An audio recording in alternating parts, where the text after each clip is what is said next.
नमस्कार, good evening. इस personal finance show में आपका स्वागत है। आज हम बातचीत करने जा रहे हैं इंश्योरेंस मार्केट पर। शो में पार्टिसिपेट करने के लिए स्टूडियो में हमारे साथ मौजूद हैं पॉलिसी बाजार से अनुज भाग्या। गुड इवनिंग और शुक्रिया हमें ज्वाइन करने के लिए अनुज। आइए दर्शकों बताते हैं कैसे पार्टिसिपेट कर सकते हैं। जहन में प्रश्न है, इंश्योरेंस सेंट्रिक कुछ भी पूछना चाहें तो आज जिस तरह से हम इसका जायजा ले रहे हैं, आप हमें मेल और एसएमएस के साथ ज्वाइन कर सकते हैं। maniguru@zenetwork.com पर आप मेल कर सकते हैं। एसएमएस भेजना चाहें तो डिटेल्स 57575 पर भेज दें। मोबाइल के मैसेज बॉक्स में पहले इंश्योर मेंशन करें और फिर अपना नाम, प्रश्न जहां से पूछ रहे हैं, कंप्लीट डिटेल्स इस नंबर पर आप भेज दें। प्रश्नों का हम इंतजार करेंगे। आइए सवाल जवाब के सिलसिले को शुरू करेंगे। पहला प्रश्न हम इंक्लूड कर रहे हैं। ये प्रश्न राजस्थान से है और इनसे हमारा कॉन्टैक्ट अभी एस्टैब्लिश हो चुका है। दुलजी ने आपका स्वागत है। हमने आपके प्रश्न को जब चेक किया, आपने मेंशन किया कि इनफैक्ट आपकी वाइफ को ये लिवर हाइड्रेटेड सिस्ट का ऑपरेशन हुआ, ये 2 साल पहले हुआ जैसे मेंशन किया। अभी क्या एग्जैक्टली इस समय कंडीशन है, आप प्लीज बता सकते हैं? कुछ मेडिकेशन पर हैं, क्या स्टेटस है अभी एज ऑफ नाउ? तो वो अभी सब बड़ी अच्छी कंडीशन में है। निवेदन ये था कि जो मैं वो उसका ऑपरेशन किया था और उसके बाद में हेलो जी, हम सुन पा रहे हैं, प्लीज बताइए। हाँ सुन रहे। इसके बाद में क्या है कि अब मैं उसका बीमार लेना चाहूँ, वो बिल्कुल क्लियर कट है। आपने जैसे मेंशन किया अभी इनका कंडीशन जैसे आपने बताया बेटर है, लेकिन ये एग्जैक्टली डॉक्टर्स ने क्या बताया है? ये जो ओवरऑल ये क्योरेबल को लेकर एग्जैक्टली डॉक्टर्स ने क्या कहा है? मतलब फुली क्योर हो पाएंगे? हाँ तो नहीं, वो हाइड्रेटिस से लीवर में था। अब मैं ये कह रहा कि उसके बाद में अभी कभी भी हो सकता है, तो डॉक्टर ने वो बताया था। तो इस हिसाब से मुझे क्या है कि उसका प्लान लेना चाह रहा हूँ। वो हाइड्रेटिस है, वो ये किसी डॉक्टर ने बताया कि इसका कभी भी हो भी सकता है, ऐसा वो बताया था। अच्छा धुल जी, ये बताइए, आप गवर्नमेंट एम्प्लॉय हैं, आपने मेंशन किया, आपको कवर मिलता है? मेडिकल कवर वैसे मिलता है? खर्चे जो होते हैं मेडिकल के मिलता है, परंतु वो क्या है कि वो बहुत कम पैसे से मिलते हैं। ओके, आपको बताते हैं कैसे आगे बढ़े। अनुज साहब, इनके केस में स्पेसिफिकली जिस तरह से ये जो क्रिटिकल इलनेस है, ये डिस्क्लोज अपनी तरफ से पूरा करें, लेकिन कंपनीज कितनी कंफर्टेबल होंगी इस स्टेज में? धुल जी सर, बहुत मुश्किल है अभी ले पाना आपकी वाइफ के लिए हेल्थ इंश्योरेंस प्लान, बिकॉज आज की डेट में अगर हम देखें तो जो लिवर का डिजीज आपकी वाइफ को हो रखा है, ये क्योरेबल नहीं है। और अगर जब मैंने एक दिन इंश्योरेंस कंपनी से बात भी करी तो उन्होंने कहा कि लगभग 30% लोग जिनको ही क्योर हो पाते हैं 1000 में से, जिनको ये डिजीज होता है। तो मतलब एक तरीके से ये एक डिजीज है जो आपके साथ लाइफ लॉन्ग रहता है। तो अभी इस समय पे आपकी वाइफ के लिए एक हेल्थ इंश्योरेंस पॉलिसी मिलना इस डिजीज से के साथ रहते हुए बहुत मुश्किल है। बट मैं आपको फिर भी कहूंगा, आप एक आध बार जाके किसी गवर्नमेंट इंश्योरेंस से बात करें, जैसे कि नेशनल इंश्योरेंस या ओरिएंटल इंश्योरेंस। ये लोग क्या करते हैं, ये लोग आपको हेल्थ इंश्योरेंस का एक कवर तो दे देंगे, बट आपको एक एक्सक्लूजन डाल देंगे कि ये इस डिजीज से रिलेटेड अगर कोई भी क्लेम आता है तो वो इसको एंटरटेन बिल्कुल नहीं करेंगे, जो कि मैं समझता हूँ आपको नहीं चाहिए इस समय पे। बट आप फिर भी वो जाके ट्राई कर सकते हैं। ये प्रॉब्लम है, वी आर सॉरी, लेकिन आप इस तरह से इस पूरी प्रक्रिया को आगे बढ़ा सकते हैं डिस्क्लोज करते हुए, जैसे हम इस बता रहे हैं, आप कंपनी से कांटेक्ट करते हुए, इनफैक्ट पीएसयू प्लेयर से, और फिर इसको लेकर आगे बढ़ें। अनुज साहब, आपने बताया इसमें जो क्योर होने का जो रेट है वो लो है, लेकिन फिर भी जैसे आपने कहा ये प्रक्रिया को अगर आगे मूव करें तो कुछ रास्ता शायद निकल सकता है। मतलब ऑप्शंस कम है, मुश्किल होगा, लेकिन ट्राई जरूर करेंगे। जी सबसे आसान रास्ता इसमें है कि अगर इनके पास एक ग्रुप पॉलिसी होती है तो उसके अंदर ऑटोमेटिकली कवर हो जाता है, बट उसमें भी इनको एक लेवल तक कवर मिलता है। जो इनको चाहिए यहाँ पे इस डिजीज का जो कि क्योर नहीं है, अभी कोई करेक्ट क्योर नहीं है और इसमें काफी खर्चा भी आता है। तो अभी इसमें अगर कोई भी हेल्थ इंश्योरेंस लेता है रिस्क, तो उनको एक बहुत बड़ा रिस्क हो जाता है, बिकॉज उनको यहाँ पे क्लेम की आशंका 100% है। तो इसलिए कोई इनका हेल्थ इंश्योरेंस, अभी कोई भी हेल्थ इंश्योरेंस आके सामने से इनको हेल्थ इंश्योरेंस नहीं देना चाहेगा। राइट दुल जी, तो इस तरह से आप बढ़ें आगे। इनफैक्ट ग्रुप होता है तो कहते हैं कि एक आप उसके पैरेलल अपना एक इंडिविजुअल प्लान भी रखें, वो भी अगर आप पहले प्लान करें तो बेटर रहता है, लेकिन अभी इस स्टेज पर ये आपके आगे की रहा है। All the best. जो फीडबैक मिलता है उसका आप हमें बताइएगा, हम उसका इंतजार करेंगे। अगला प्रश्न दिल्ली से है, ये प्रश्न विनय साहब की तरफ से है। इनका सवाल जो है, इन्होंने जानना चाहा है, ये एग्जैक्टली मेडिकल इंश्योरेंस लेना चाह रहे हैं फैमिली के लिए, बहुत अच्छा, ठीक लाइंस पर सोच रहे हैं। पूरी फैमिली को ये जिस तरह से चाहते हैं कि जिस मेडिकल एक्सपेंसेस हैं उसके बीच में कवर रहे। इनका स्क्रीन पर आइए जो हम प्रश्न देख रहे हैं, इनके साथ में इनकी एज, इनकी वाइफ की अराउंड अबाउट 30 और पेरेंट्स 55 एंड 52 जो इनके फादर की और मदर की एज है। इसमें इन्होंने अनुज साहब बताया ऑलमोस्ट 10 लाख का ये कवर देख रहे हैं। आप इनको स्टेप बाय स्टेप कैसे बताना चाहेंगे? इनके पेरेंट्स जिस एज ब्रैकेट में हैं, अब जरूरी बात है ये ठीक तरफ सोच रहे हैं, लेकिन क्या फ्लोटर के जो सोच रहे हैं वो देखना ठीक होगा, या इसमें इंडिविजुअल प्लान्स पेरेंट्स के लिए देखें तो वो उस तरफ उन लाइंस पर विचार करें? जी देखिए, अभी अगर अपने पेरेंट्स के लिए प्लान सोच रहे हैं, हेल्थ इंश्योरेंस प्लान सोच रहे हैं, तो बहुत ही अच्छी चीज है। बट अभी इस समय पर आके 50 के ऊपर जब आते हैं तो एक फ्लोटर प्लान जब आप लेते हैं तो फ्लोटर प्लान में जो प्रीमियम होता है डिसाइड वो होता है एज ऑफ एल्डेस्ट मेंबर के हिसाब से डिसाइड होता है प्रीमियम। तो अगर मैं देखूं तो आपके पिताजी की उम्र 55 साल है जो कि एल्डेस्ट है इसके अंदर, तो अगर आप अपने लिए फ्लोटर पॉलिसी लेते हैं अपने चारों के लिए, आप, आपकी माताजी, आपके पिताजी और अपनी वाइफ के लिए, आपका लगभग प्रीमियम 30,000 के आसपास आएगा फॉर अ नॉर्मल कवर, जो कि 7 से 7.5 लाख तक का होगा। मैं आपको सजेस्ट करूंगा कि अभी आप ये फ्लोटर पॉलिसी ना लें, बिकॉज जैसे जैसे आपके पिताजी और आपकी माताजी की उम्र बढ़ती रहेगी, उनकी बॉडी की जो एक मतलब एक क्षमता होती है एक डिजीज को वार्ड ऑफ करने की, वो रिड्यूस होती रहती है एज मतलब जैसे जैसे उनकी एज बढ़ती रहेगी। मैं आपको सजेस्ट करूंगा आप उनके लिए एक आप उनके लिए दोनों के लिए एक अलग अलग इंडिविजुअल हेल्थ इंश्योरेंस प्लान लें। आपको अगर आपने कहा आपको 15 लाख का चाहिए तो आप 5 लाख का खुद का और अपनी वाइफ का लीजिए, और 5-5 लाख का अपने माता और अपने पिताजी के लिए लीजिए।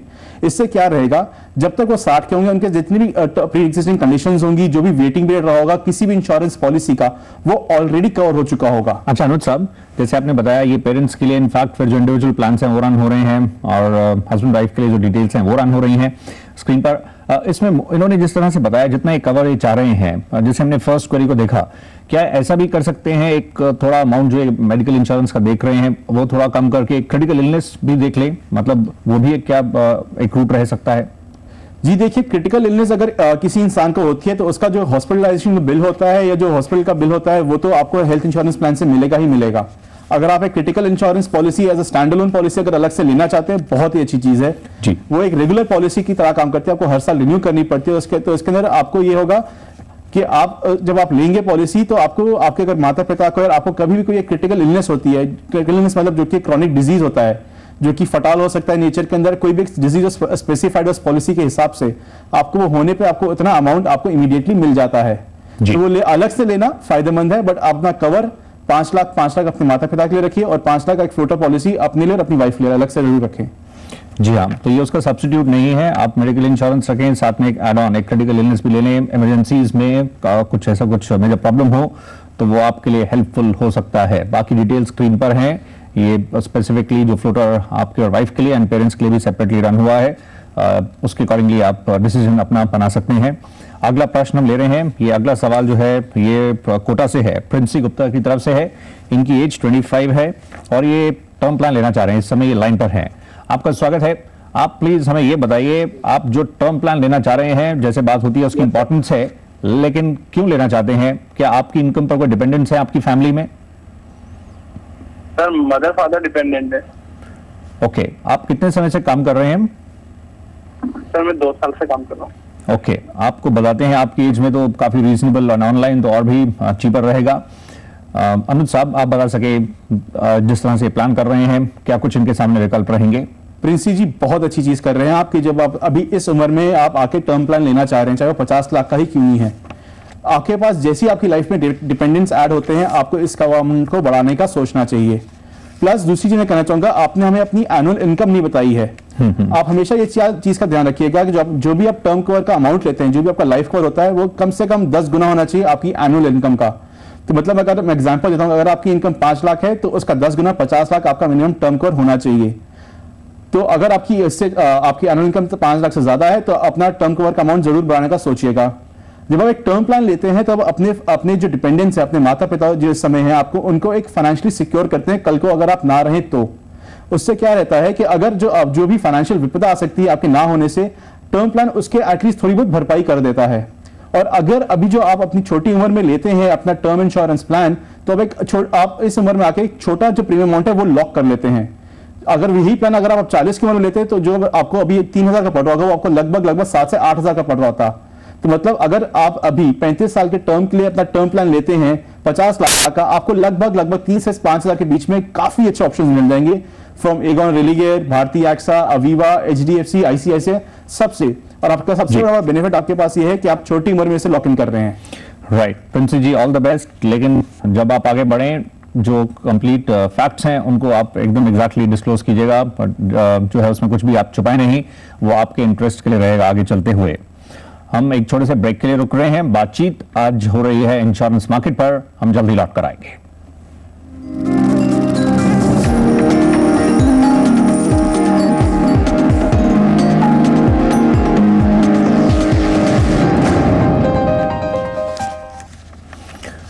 Welcome back. आज बातचीत हो रही है इस पर्सनल फाइनेंस शो में इंश्योरेंस मार्केट पर, और शो में पार्टिसिपेट कर रहे हैं पॉलिसी बाजार से अनुज भाग्या। अगला प्रश्न असम से हम लेंगे। ये प्रश्न सचिन साहब का है, आई स्क्रीन पर इसको चेक करते हैं। सचिन साहब ने बताया है एक पोर्टफोलियो इनफैक्ट इनका है इंश्योरेंस का, और उस पर ये राय लेना चाह रहे हैं। इनफैक्ट ये आई स्क्रीन पर इसको हम एक बार चेक करते हैं, पूरी कंप्लीट डिटेल्स जो हैं इनकी जो कंप्लीट इस समय इन्वेस्टमेंट्स हो रही हैं जो इन्होंने ऑप्ट किया हुआ है वो स्क्रीन पर हम रन करेंगे, जिसमें कुछ डिटेल्स हम देख रहे थे कि एंडाउमेंट है, कुछ किड्स के लिए है, सेविंग्स इंश्योरेंस का भी है, और ये जानना चाह रहे हैं इसके तहत वो किस तरह से इसको रिव्यू किया जाए। अनुज साहब, एक आप जब निगाह डालते हैं, मतलब इन्होंने ये क्यों ऑप्ट किए थे, क्या गोल था, किसको मीट करने के लिए इसके साथ आगे बढ़े, इनसे भी बात तो नहीं हो पा रही है, लेकिन अगर इन्होंने ऑप्ट किए हैं और ये चल रहे हैं इसके तहत, तो इसको कंटिन्यू ही करें। मतलब टर्म प्लान के बारे में जानना चाह रहे थे कि आप उसको भी, उसकी जो इंपॉर्टेंस है वो तो है, लेकिन इनको आप किस तरह से देखते हैं जो मौजूदा पोर्टफोलियो है? जी देखिए, अगर मैं इनका पोर्टफोलियो देखूं तो मुझे एक चीज साफ मालूम पड़ती है कि ये इन्वेस्टमेंट में बिल्कुल भी विश्वास नहीं करते हैं। मतलब इन्वेस्टमेंट मतलब यूलिप प्लान्स के अंदर जी इनको स्टॉक मार्केट से बहुत डर लगता है, बिकॉज इनके जितने भी प्लान है सारे ट्रेडिशनल प्लेटफॉर्म पे हैं। तो इनको मतलब या तो इनको इन्वेस्टमेंट से बहुत डर लगता है, इनको किसी ने आके ढंग से यूलिप प्लान कहीं बेचे नहीं है। तो मतलब बट ये चीज अलग है। वो ट्रेडिशनल प्लान्स भी अपने आपस में काफी अच्छे हैं, but as a corpus building plans इन तीनों में से कोई भी नहीं है। जीवन आनंद एक अच्छा खासा होल लाइफ प्लान है, जीवन किशोर जो इनका है वो एक अच्छा चाइल्ड प्लान है, और जो कोटा का सुरक्षित जीवन है वो एक सेविंग्स का इन्वेस्टमेंट प्लान है। बट तीनों का अगर मिला के मैं देखूं तो इनका लगभग बना के लाइफ पर बनता है 30 लाख, जो कि एक टर्म इंश्योरेंस प्लान की यहाँ पे नीड अराइज बिल्कुल करता है।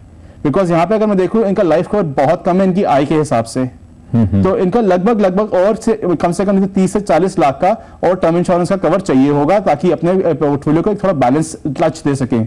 राइट। प्लस इन्होंने हमें एक अपना हेल्थ इंश्योरेंस प्लान के बारे में भी डिटेल्स नहीं दी हैं। अगर वो नहीं है इनके पास तो इनको वो भी लगभग अभी 5,000 लाख का एक फैमिली फोटो प्लान ले लेना चाहिए। राइट। तो इस तरह से थोड़ा सा आप ये लीजिए कि इसमें कर सकते हैं। एंड साथ में अनुज साहब, क्या इसमें जो इक्विटीज का कंपोनेंट है, अगर इसको थोड़ा एक प्रॉपर्ली प्लान करें और थोड़ा लंबा व्यू लें, तो जो उसके रिटर्न्स रहते हैं लॉन्ग टर्म में हम बात करें तो वो उसको भी एक थोड़ा कंसिडर करें, जैसे एक ब्रैकेट में ये हैं। जी बिल्कुल। अगर आप देखें तो इक्विटी मार्केट पे ओवर लॉन्ग टर्म पीरियड, अगर मैं लॉन्ग टर्म बोलूं मतलब 15 से 25 साल के बीच में किसी को भी नेगेटिव रिटर्न्स नहीं दिए हैं। देयर हैव बीन मार्केट में करेक्शंस हुए हैं, बट मार्केट कभी एकदम नेगेटिव में नहीं रहा है। 15 साल कंटिन्यूसली मार्केट नेगेटिव में रहा है तो 3 से 4 साल के लिए मैक्सिमम रहा है, बट फिर आके उसने अपने रिटर्न्स को बैलेंस आउट कर दिया है। तो अगर आप इक्विटी मार्केट में एक लंबे समय के लिए रहते हैं और अपना प्रीमियम रेगुलरली लंबे समय के लिए पे करते रहते हैं, आपको डेफिनेटली अच्छे रिटर्न्स मिलेंगे। प्लस आजकल यूलिप्स आपको बेनिफिट देते हैं स्विचिंग का भी, जहां पे आप जब भी आप देखेंगे अगर मार्केट लो जा रहा है या मार्केट क्रैश करने वाला है, तो अपना फंड आप एक इक्विटी फंड से जाके डेट फंड के अंदर स्विच कर सकते हैं। राइट। तो आप वैसा भी बिल्कुल कर सकते हैं। राइट। तो इस तरह से आप आगे बढ़िए। अगला सवाल लुधियाना से आदित्य सिंह की तरफ से ये सवाल, और ये है कार्ड इंश्योरेंस पर। आइए उस तरफ हम मूव करते हैं। इन्होंने जानना चाहा है एक तो थर्ड पार्टी के प्रीमियम्स पर जो जिनमें अभी इजाफा हुआ है, जानना चाह रहे हैं उसके रीजंस, एंड मोर ओवर इन्होंने कहा कि जब ये थर्ड पार्टी के लिए स्पेसिफिकली कंपनी को इन्होंने अप्रोच किया तो कंपनी ने उसको इनकार किया है। वो कह रहे हैं कि आप कॉम्प्रिहेंसिव कवर लें, हम थर्ड पार्टी आपको नहीं ऑफर कर सकते हैं। अनुज साहब, इसमें इनकी जो अपने राइट की अगर हम बात करें मिस्टर आदित्य सिंह की, और बाकी भी जिस तरह से जो हम देखते हैं रोड्स पर जो कार रन होती हैं, सभी के लिए थर्ड पार्टी मैंडेटरी है, और साथ में थर्ड पार्टी सबका राइट भी है। इनफैक्ट जैसे ये कह रहे हैं इसको डिनाई तो कंपनी नहीं कर सकती है, कॉम्प्रिहेंसिव बेशक एक अलग हम उस पर बात कर सकते हैं, लेकिन थर्ड पार्टी की जहां तक बात है वो इनका अधिकार है, उसके लिए ये कंपनी को पुश कर सकते हैं। बिल्कुल आप कर सकते हैं। अगर आपको कोई भी इंश्योरेंस थर्ड पार्टी इंश्योरेंस सिर्फ देने से इनकार कर रहा है, आप आज ही जाके IRDAI पे कंप्लेन कर सकते हैं। उनका एक टोल फ्री नंबर है, प्लस उनके पास एक वेबसाइट है बीमा बेमिसाल करके, और एक कंप्लेंट्स की वेबसाइट है जहां पे जाकर कंप्लेन कर सकते हैं, और IRDAI उस इंश्योरेंस कंपनी के खिलाफ बिल्कुल एक एक्शन ले सकती है। अगर आपको लगता है IRDAI से रिप्लाई आने में आपको टाइम लग रहा है, आप जाके इंश्योरेंस ओम्बुड्समैन को कंप्लेन कर सकते हैं, और जाके आप कंज्यूमर कोर्ट में कंप्लेन कर सकते हैं उस इंश्योरेंस कंपनी के खिलाफ। थर्ड पार्टी इंश्योरेंस लेना सिर्फ आपका एक हक है, अगर आप वो लेना चाहते हैं आपको बिल्कुल मिलनी चाहिए। अच्छा, इसमें लेकिन अगर हम कॉम्प्रिहेंसिव की भी बात करें एक और इसका एंगल हम देखें, एक तो इनका राइट हुआ, लेकिन अगर एक कॉम्प्रहेंसिव लेन जिसमें इनका ओडी भी कवर्ड है और उसको उस तरफ विचार करें तो उसमें वो इनके लिए क्या वो ज्यादा बेहतर भी रह सकता है, क्योंकि रन कर रहे हैं तो रोड पे जिस तरह से कुछ प्रॉब्लम्स हो, तो उस एंगल पर आप इनको किस तरह से भी देखते हैं? जी देखिए, कॉम्प्रिहेंसिव पॉलिसी एक टॉपिंग है, जैसे पिज्जा में टॉपिंग्स होती हैं वैसी कॉम्प्रिहेंसिव पॉलिसी एक टॉपिंग होती है आपकी थर्ड पार्टी इंश्योरेंस पे। तो अगर आप देखें, आप कॉम्प्रिहेंसिव आपको ओन डैमेज मिलता है जिसपे बेसिकली आपकी प्रीमियम डिस्काउंटिंग होती है, जैसे हम कहते हैं कि हमको थोड़ा प्रीमियम पे कुछ कम करिए, डिस्काउंट दीजिए, तो हमारा सबसे पहले ओन डैमेज प्रीमियम कम होता है। प्लस इसके साथ साथ आपको कॉम्प्रिहेंसिव पॉलिसी के अंदर आजकल काफी सारे एड ऑन्स भी मिलते हैं, जैसे कि आपको 24/7 रोड साइड असिस्टेंस मिलता है, फिर आपको अगर इंजन प्रोटेक्शन मिलती है, अगर आपका इंजन कहीं सीज हो जाए बारिश में पानी बनने की वजह से या कुछ सर करने से, तो आपको काफी ज्यादा आजकल बेनिफिट देने लगे इंश्योरेंस कंपनीज अपने पास रिटेन करने के लिए कॉम्प्रिहेंसिव पॉलिसी के अंदर। तो कॉम्प्रिहेंसिव पॉलिसी लेना फायदेमंद है, बट हाँ, ये सिर्फ एक कॉम्प्रिहेंसिव पॉलिसी ही लेना और थर्ड पार्टी पॉलिसी नहीं देना, ये गलत है। जी, तो इसी नोट पर हम शो को वाइंड अप करना चाहेंगे।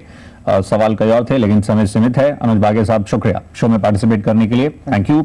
आज के लिए इतना ही। आज हमने बातचीत की इंश्योरेंस पर, कल हाजिर होंगे तो जायजा लिया जाएगा रियल एस्टेट पर, लेकिन अभी फिलहाल वक्त एक ब्रेक का है। ब्रेक के उस पार आप देख सकते हैं आईपीएल से जुड़ी खबरें स्वाति के साथ। नमस्कार।